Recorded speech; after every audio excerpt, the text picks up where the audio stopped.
이 시간에 하나님의 말씀은 창세기 1장 26절부터 31절입니다.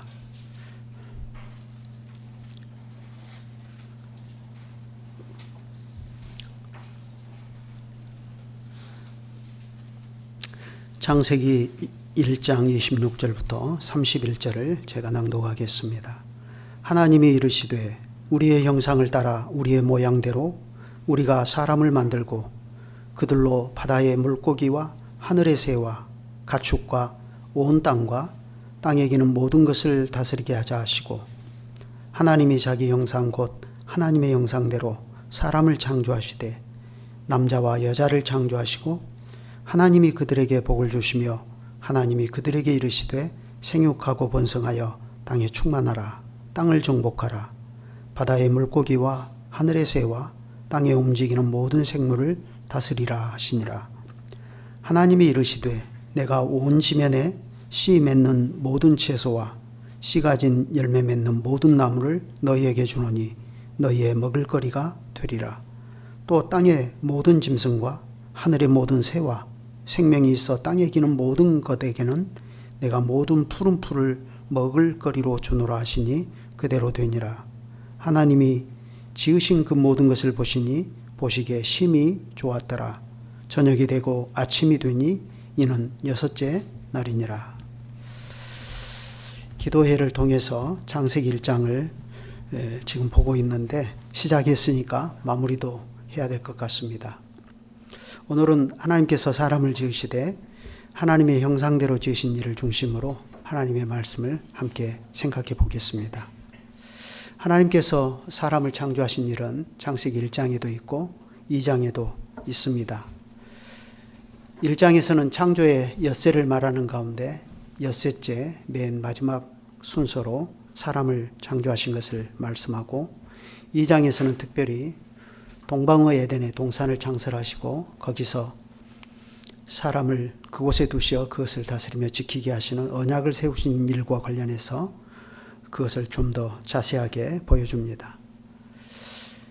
하나님의 이 창조에서 에덴의 창조와 또 사람을 창조하신 일이 그만큼 중요하다는 것을 성경의 이러한 구조를 통해서도 알 수 있습니다. 그래서 사람들은 흔히 사람을 하나님의 창조의 꽃이라 하고 그렇게 말합니다.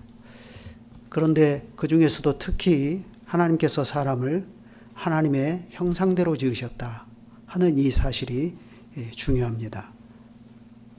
우리는 여기서 인생이 무엇이냐 하는 것을 배우게 되고, 또 거기에서 창조주 앞에서 한 인생으로 살아가야 할 길이 무엇인가 하는 것도 배우게 됩니다. 이걸 잘 배우면 다행이지만 잘 배우지 못하면 인간은 절대로 자기 자신에 대해서 알 수 없고, 자기 자신을 알 수 없다는 것은 인생으로서 바른 길을 갈 수가 없다는 것을 이야기합니다. 칼빈 선생이 기독교 강요에서 그런 말을 하지 않았습니까?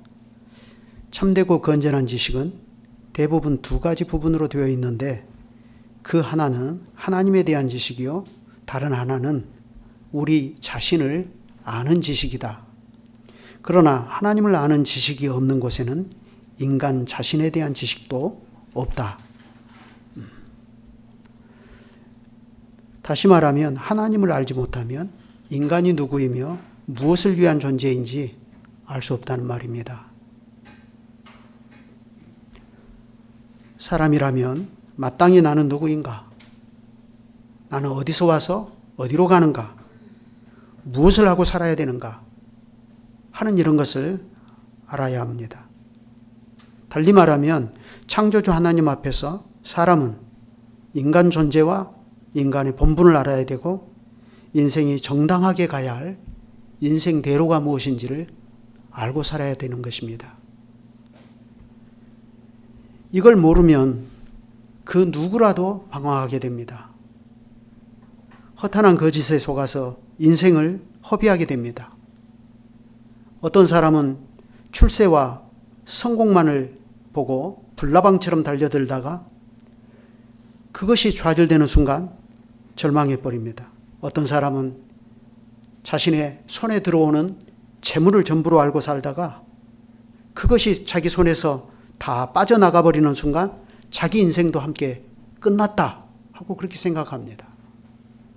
또 어떤 사람은 자식 하나 잘 키워서 출세시키는 것을 인생의 목적으로 삼고 살다가 자식이 그 기대에 부응하지 못할 때 그만 낙심해서 더 이상 세상을 살아갈 의욕을 상실해 버립니다.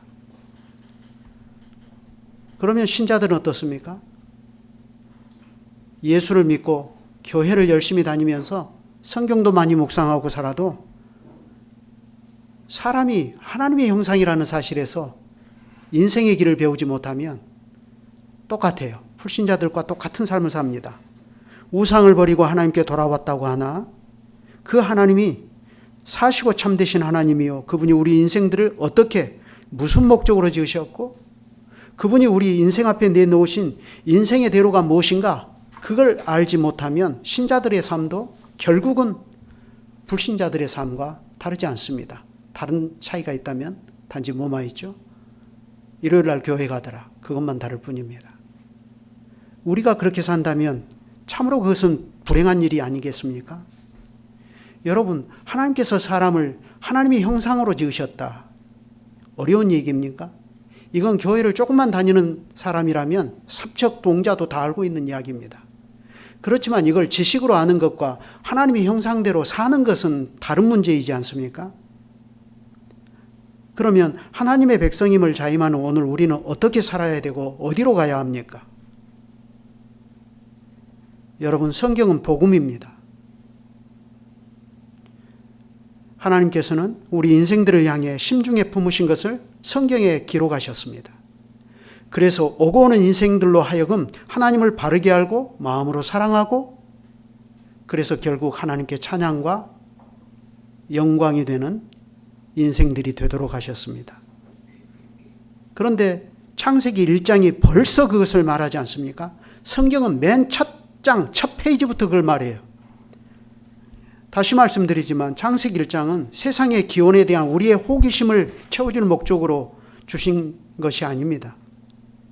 오히려 이 창세기는 끝도 없는 우상 숭배에 방황하며 살 수밖에 없는 우리들에게 하나님께서 하나님 경외하는 길이 어디에 있는가를 가르치는 것입니다.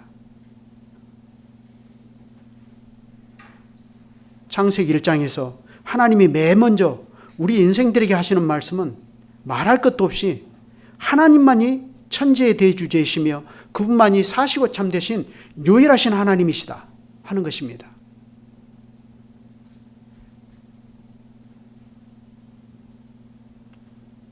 그러니 그 하나님을 섬기라 하는 것입니다. 우리가 김효담 선생님을 통해서 성경 스토리 출애굽기를 잘 배웠는데 애굽 시대에 애굽 사람들이 섬겼던 그 우상들이 얼마나 많고 다양합니까? 그림으로 쫙 보여주셨잖아요. 그 모든 우상들이 다 사실은 하나님께서 지으신 피조물에 불과하고 사실은 하나님이 사람에게 맡겨서 다스리게 하신 것들인데 오히려 너희가 그들 밑으로 들어가서 그것들을 섬기고 있지 않느냐. 완전히 충격적인 얘기를 하는 거예요. 그러면서 하나님께서는 세상을 창조하시고 그 가운데 사람을 창조의 꽃으로 사람을 하나님의 형상대로 지으셨다 하는 것을 이야기합니다.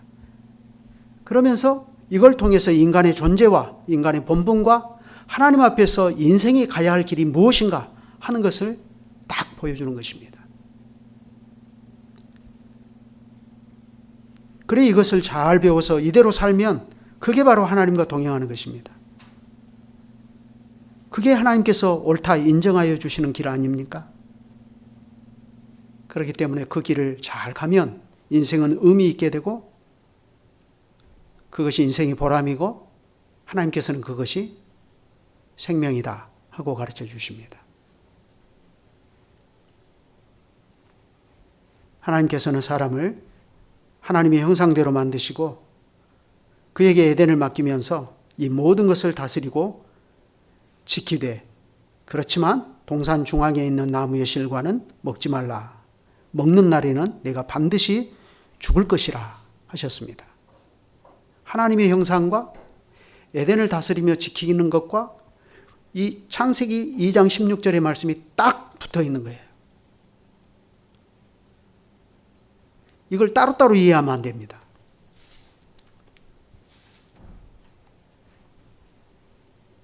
그래 하나님께서는 이 짧은 계명 안에 하나님의 형상인 인간의 존재와 인간의 본분과 인간이라면 마땅히 가야 할 인생대로를 보여주셨습니다. 그래서 우리는 하나님이 사람을 창조하시되 자기 형상대로 창조하시되 남자와 여자로 창조하셨다 하는 이 말씀을 더욱 주의 깊게 생각해야 됩니다. 우리가 방금 창세기 1장 26절부터 31절까지 읽었는데 거기 보면 특별히 26절에 우리의 형상을 따라 우리의 모양대로 우리가 사람을 만들고 그로 바다의 고기와 공중의 새와 그리고 가축과 온 땅과 땅에 기는 모든 것을 다스리게 하자 하셨습니다.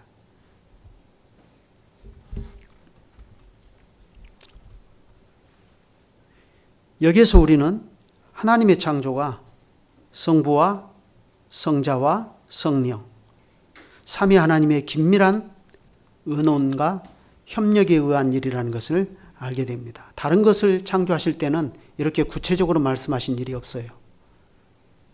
사람을 하나님의 형상으로 지으신 일과 관련해서만 이렇게 삼위 하나님께서 협의하신 사실을 이야기합니다. 우리의 형상을 따라 우리의 모양대로 그렇게 말했는데 이 형상과 모양 단어를 각각 사용했지만 사실 둘은 같은 의미입니다. 굳이 어렵게 구별해서 이해할 필요는 없어요. 중요한 것은 여기서 말하는 하나님의 형상이 무엇이냐 하는 것입니다. 어떤 사람은 이것을 하나님의 성품으로 이해합니다. 하나님은 사랑이 많으시고 하나님은 자비하시고 또 불의에 대해서는 불같이 분노하시는 분이시다. 그러니 인간도 불의에 항거할 수 있고 또 불쌍한 사람을 보면 측은지심을 느끼는데 그게 바로 하나님의 형상을 사람이 닮았기 때문이다 하고 하나님의 형상을 하나님의 성품으로 이해하기도 해요. 물론 어느 정도는 맞습니다. 사람이 하나님을 닮지 못했다면 그런 건 불가능하죠. 그러나 대대의 교회는 하나님의 형상을 통상적으로 어떻게 이해했죠? 바울이 에베소서 4장 2절에서 하나님을 따라 의와 진리와 거룩함으로 지으심을 받은 새 사람을 입으라 하고 가르쳤는데 대대의 교회는 하나님의 형상을 하나님의 의와 진리와 거룩함으로 지음을 받은 것으로 이해합니다. 그러나 여러분 사실 이것도 모세가 이 말씀을 기록할 때의 모세의 의중에 담은 맥락과는 좀 다릅니다. 사실 모세는 하나님의 형상을 그러한 맥락에서 당장 말하지 않고 훨씬 더 다른 목적으로 이 말을 기록하고 있다는 것을 알 수 있습니다. 다시 한번 보실까요? 하나님이 이르시되 우리의 형상을 따라 우리의 모양대로 우리가 사람을 만들고 그들로 바다의 물고기와 하늘의 새와 가축과 온 땅과 땅에 기는 모든 것을 다스리게 하자. 우리가 하나님의 형상을 바르게 이해하기 위해서는 이 말씀에서 모든 것을 다스리게 하자 하는 이 말이 먼저 주목해야 됩니다. 하나님께서 사람을 하나님의 형상을 따라 지으신 목적은 어디에 있다는 거죠? 모든 것을 다스리게 할 목적이 있다는 것입니다. 따라서 하나님께서 사람을 하나님의 형상대로 지으셨다 하는 것은 곧 하나님께서 사람을 다스리는 자로 만드셨다는 것을 이야기합니다. 그러면 이 다스림, 이 다스리는 자, 이건 뭘 전제로 하는 얘기죠? 왕을 전제로 하는 것입니다. 왕이 백성을 다스리고 왕이 나라를 다스리는 거 아닙니까? 그런데 생각해 보세요. 이 피조 세계에서 왕은 누구시죠? 천지를 창조하신 하나님이십니다. 실제로 하나님만이 홀로 유일한 왕이십니다. 하나님께서는 주님 자신의 지혜와 능력으로 지으신 세계를 직접 다스리시지 않습니까? 그러나 하나님께서는 또한 하나님과 세상 사이에 사람을 세워서 사람으로 하여금 세상을 다스리게 하셨어요.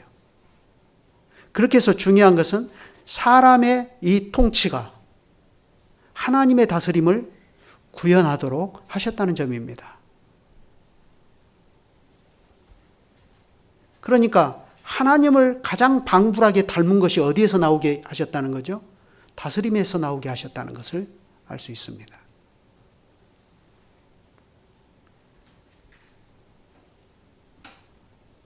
사람이 생각하고 사람이 또 말하고 행하는 것을 보면 거기에서 하나님의 어떠하심이 보이게 하셨습니다. 철저히 사람의 생각과 통치 행위를 통해서 하나님의 생각과 하나님의 통치 행위가 드러나도록 하셨어요. 그 점에서 보면 사람은 처음부터 하나님을 보여주는 계시의 도구입니다. 사람의 목표는 하나님이 지으신 세상에 하나님의 다스림을 구현해서 사람의 통치 아래에서 전 세계가 하나님께 드려지도록 하는 것입니다. 사람은 하나님의 형상을 따라 시행하는 그 공의의 통치를 통해서 세상으로 하나님을 알게 하고 하나님을 섬기게 하고 하나님께 경배하도록 이끌 책무를 맡았습니다. 그러니까 이 책무는 사실 왕이면서 선지자이면서 제사장의 책무입니다. 그것이 사람에게 부여된 다스림입니다. 바로 이것 때문에 하나님께서는 사람을 하나님의 복사본, 곧 하나님의 형상으로 지으셨습니다. 하나님의 이러한 뜻은 마지막 아담이신 그리스도를 통해서 보면 더 분명해지지 않습니까? 하나님께서 나사렛 예수를 하나님과 사람 사이에 유일한 중보로 세우시고 저를 통하여 천하를 공의로 심판하게 하시면서 모든 사람을 명하여 다 회개하라 하셨습니다.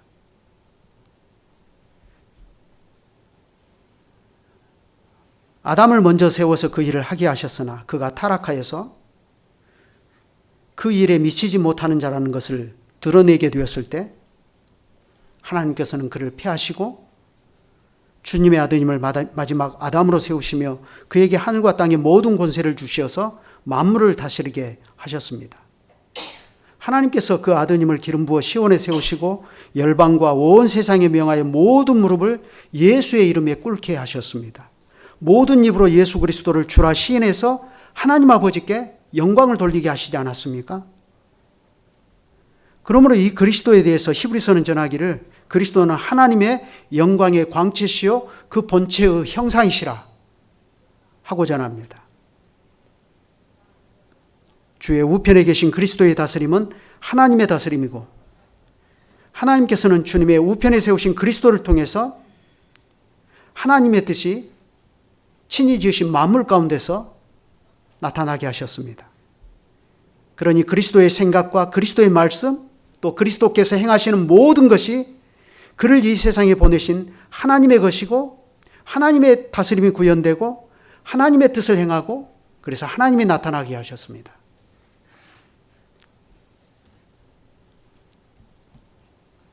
그러니 예수님도 말씀하시지 않았습니까? 나를 보내신 이가 나와 함께 하시도다. 내가 항상 그의 기뻐하시는 일을 행함으로 나를 혼자 두지 아니하셨느니라.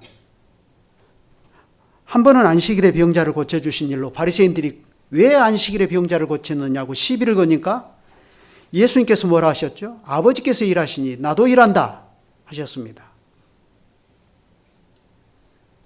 예수님은 세상에 오시되 다스리는 자로 오셔서 자기 일을 하지 않고 아버지의 일을 하셨다는 사실이 중요합니다. 이 점이 에덴 동산에서 타락해버린 아담과 다른 점이에요. 심지어 예수님은 그렇게 아버지의 일을 하시는 것을 예수님 자신의 일용할 양식이라고 말씀하시지 않았습니까? 나의 양식은 나를 보내신 이의 뜻을 행하며 그의 일을 온전히 이루는 것이니라. 사마리아에서 예수님께서 하신 말씀입니다. 이로써 그리스도는 하나님의 형상이요 만물을 다스리는 자이시며 그리스도의 다스림이 곧 하나님의 통치임을 분명히 하셨습니다. 그렇기 때문에 이 그리스도가 다스리시는 곳에서는 죄를 심판하시는 하나님의 행위가 나타나는 것입니다. 죄인을 구원하시는 하나님의 구원이 드러나는 것이에요. 그래서 흑암에 앉은 자들이 빛을 보게 되는 것입니다. 그늘에 앉은 자들에게 기쁨의 좋은 소식이 전파되는 것입니다. 하나님의 다스림은 그런 것입니다. 그렇기 때문에 이 그리스도를 환영하고 그리스도의 통치를 즐거이 받아들이는 자는 어때요? 곧 하나님을 받아들이는 것입니다. 누구든지 나를 영접하면 나를 영접함이 아니요 나 보내신 이를 영접함이니라. 하나님과 하나님의 형상이라는 관계가 이런 것입니다.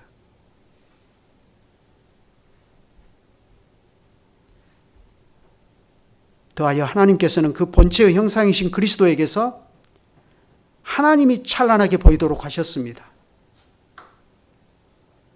그리스도는 분명히 참 사람 중에 사람이시지 않습니까? 그럴지라도 사람이 그리스도를 보면 거기에서 인간 예수만 보이는 것이 아니라 바로 그 인간 예수에게서 세상에 오신 하나님이 보이도록 하셨어요. 빌립이 가로되 주여 아버지를 우리에게 보여주옵소서. 그러면 족하겠습니다.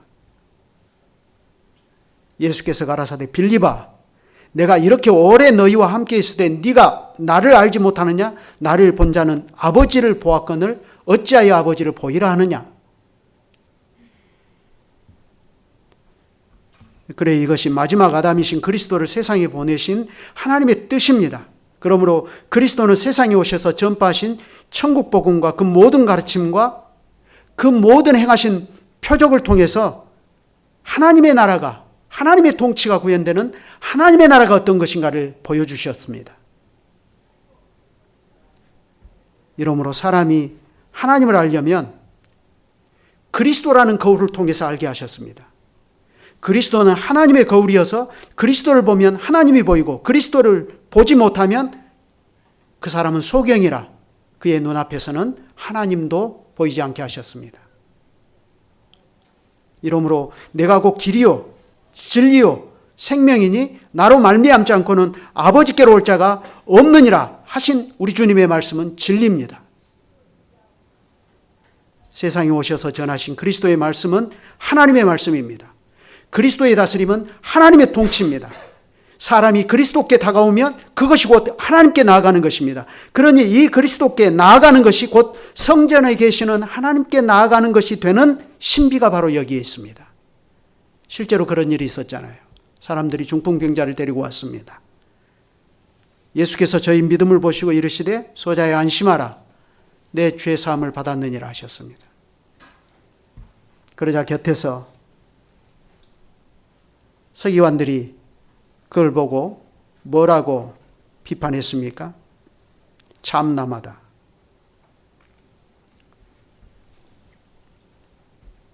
왜 그렇게 생각했죠? 사제의 선언은 죄인이 하나님께 명하신 합당한 제물을 가지고 가서 그 피를 제단에 뿌리고 사제의 제사를 드리고 제사장을 통해서 선언받는 것인데 예수께서 그것을 자기가 하고 계시거든요.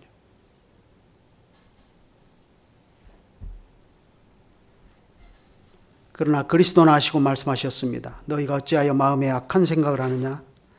네 죄사함을 받았느니라 하는 말과 일어나 걸어가라 하는 말이 어느 것이 쉽겠느냐? 그러나 인자가 세상에서 죄를 사하는 권세가 있는 줄을 너희로 알게 하려 하노라 하시고 중풍병자에게 말씀하시되 일어나 내 침상을 가지고 집으로 가라 하셨습니다. 그러자 그리스도의 말씀대로 그는 즉시 일어나 자기 침상을 들고 집으로 갔습니다. 이와 같이 그리스도는 하나님의 영광의 광채시요 그 본체의 형상으로서 하나님을 방불하게 모든 면에서 보여주시고 하나님의 다스림을 그의 생애 속에서 그의 사역 속에서 구현하셨습니다. 심지어 그 다스림이 죄인의 죄를 사하시는 일이라도 문제가 되지 않았습니다. 그리스도는 세상에 오시되 만물을 그 발 아래에 두고 다스리는 왕으로 오셨습니다. 그러니 그분이 명하시면 귀신이라도 복종하고 죽은 자도 무덤을 열고 나왔습니다. 한 번은 제자들이 배 타고 갈릴리 바다를 건너갈 때도 그렇지 않습니까? 제자들을 위협하는 바다를 향해 명하시니 큰 광풍도 주께 복종했습니다. 그러자 제자들이 뭐라고 했습니까? 진실로 하나님의 아들이로소이다. 그리스도에게서 하나님이 보인 것입니다. 그러므로 바울은 고린도후서 4장 6절에서 전했습니다. 어두운 데서 빛이 빛이라 하시던 그 하나님께서 예수 그리스도의 얼굴에 있는 하나님의 영광을 아는 빛을 우리 마음에 비추셨느니라. 하나님께서 죄인에게 베푸시는 은혜의 절정이 무엇입니까? 예수 그리스도의 얼굴에 있는 하나님의 영광을 아는 빛을 죄인들의 마음에 비추시는 것입니다.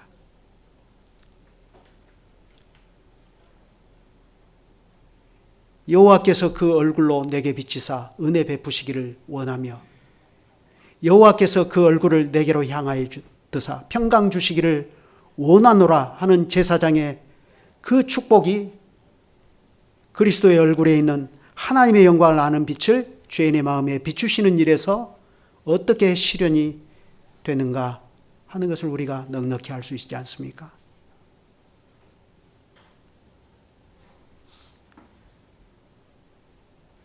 이로써 죄인이 그리스도를 통하여 하나님을 알게 되고 하나님의 구원을 알게 되고 하나님의 생명을 알게 되고 그 다스림을 알아서 그리스도께 복종하게 됩니다.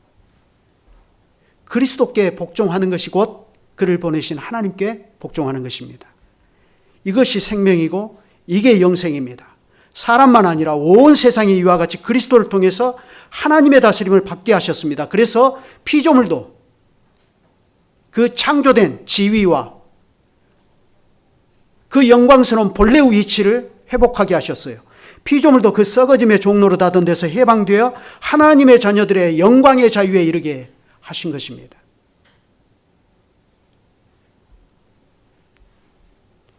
그러므로 하나님께서 사람을 지으시되 다른 모든 피조물들과는 다르게 하나님의 형상으로 지으셨다 하는 이것이 얼마나 놀라운 일인지 알 수가 없어요.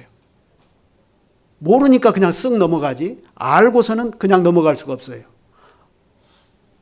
본래 사람은 그리스도와 같은 존재로 지으셨고 그리스도의 길을 가게 하셨고 그리스도의 일을 하게 하셨습니다.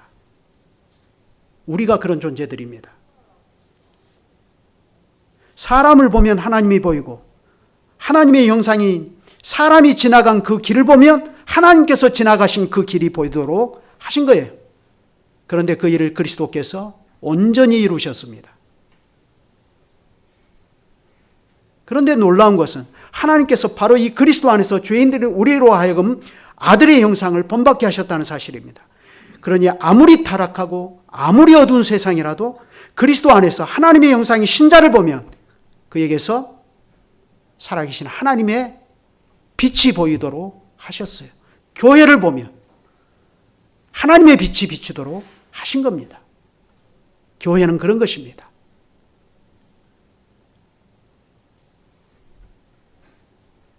성경에 실제로 그런 예가 많지 않습니까? 여러분, 이스라엘 역사에서 가장 어둡고 암울했던 시절이 언제죠? 바벨론 포로 시절입니다. 그 중에서도 특히 더 어두웠던 시절이 뭐죠?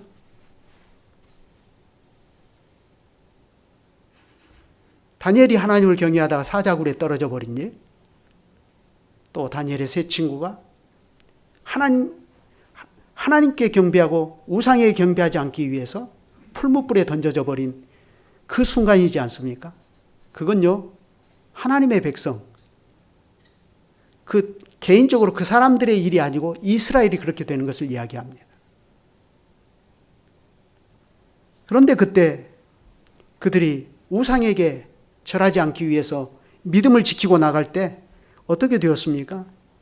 평소보다 7배나 더 뜨겁게 달군 풀무불에 곧바로 던져졌습니다. 그런데 하나님께서 주께 순종하는 그들을 불 속에서 건져내시지 않았습니까? 그때 절대 권력자 느부갓네살이 그 광경을 보고 뭐라고 했죠? 느부갓네살이 말하여 이르되 사드락과 메삭과 아벳느고의 하나님을 찬송할지로다. 그가 그의 천사를 보내사 자기를 의뢰하고 그들의 몸을 바쳐 왕의 명령을 거역하고 그 하나님 밖에는 다른 신을 섬기지 아니하여 그에게 절하지 아니한 종들을 구원하셨도다. 그러므로 내가 이제 조서를 내려놓으니 각 백성과 각 나라와 각 언어를 말하는 자가 모두 사드락과 메삭과 아벳느고의 하나님께 경솔히 말하거든 그 몸을 쪼개고 그 집을 거름토로 삼을지니 이는 이같이 사람을 구원할 다른 신이 없음이니라 하더라.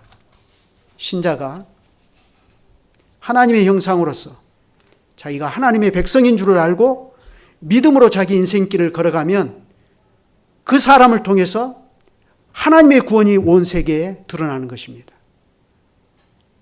교회 하나가 믿음으로 그리스도의 말씀을 붙잡고 거룩히 주님을 섬기는 그 믿음의 길을 가면 그 교회 하나를 통해서 하나님의 구원이 전 세계에 드러나는 거예요. 심지어 그가 절대 권력자인 세상의 통치자라 하더라도 그의 입에서 하나님을 찬송하는 말이 나오도록 만드는 것입니다. 이게 하나님의 형상으로 살아가는 신자의 길입니다. 그렇게 살라고 하나님께서 우리를 지으신 거예요.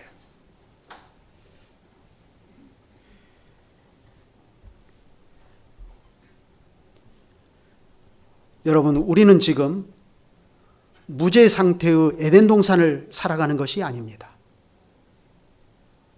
죄 아래에 있는 인생들입니다. 썩고 후패하여질 인생의 길에서 하나님은 우리에게 그리스도의 얼굴에 있는 하나님의 영광을 아는 빛을 비추어 주시고 이제 그 빛을 받은 자로서 아들의 형상을 본받아 이 죄 아래 세상에서 우리가 어떻게 살아야 할지를 보여주십니다.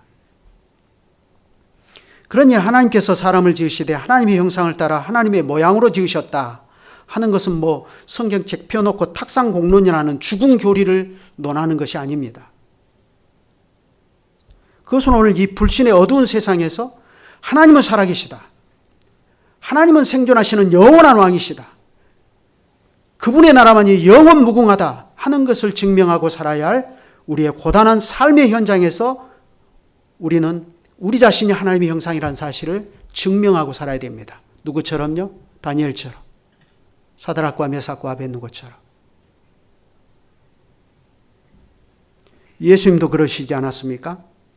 하나님의 영광의 광채시요 그 본체의 형상이신 그리스도께서 자기 백성 가운데 왕으로 오셨습니다. 그러나 그 백성은 정작 자기들의 왕을 알지 못하고 배척하다가 십자가에 못 박아 죽였습니다.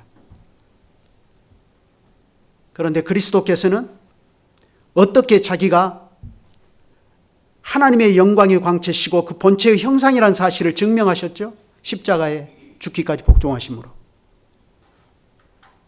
그겁니다.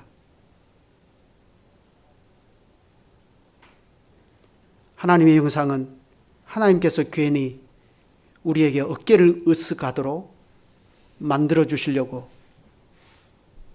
우리 어깨에 붙여주신 계급장이 아닙니다. 그것은 오늘 이 죄 아래 세상에서 우리가 매일매일 십자가를 지고 주님께 순종하는 그 길을 감으로써 증명해내야 할 우리에게 주어진 삶입니다.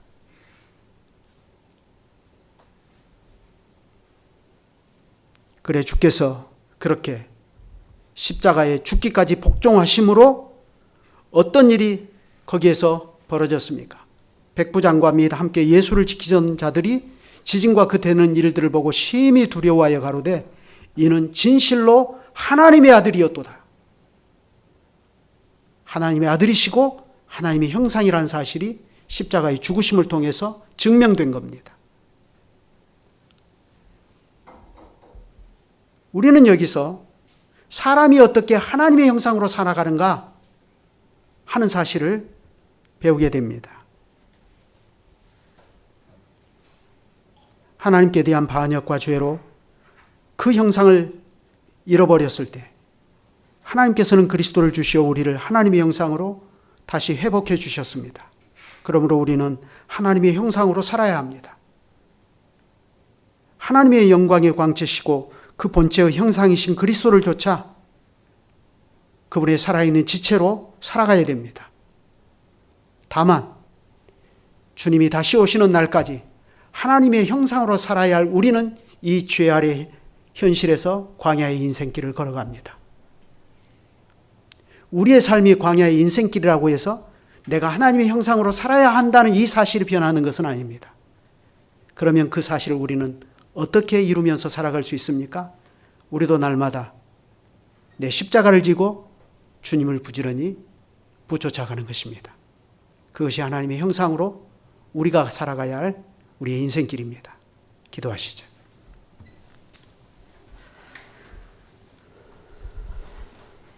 거룩하신 하나님, 우리 주 예수 그리스도 안에서 저희들의 하나님이 되시고 저희들의 아버지가 되어 주셔서 감사를 드립니다.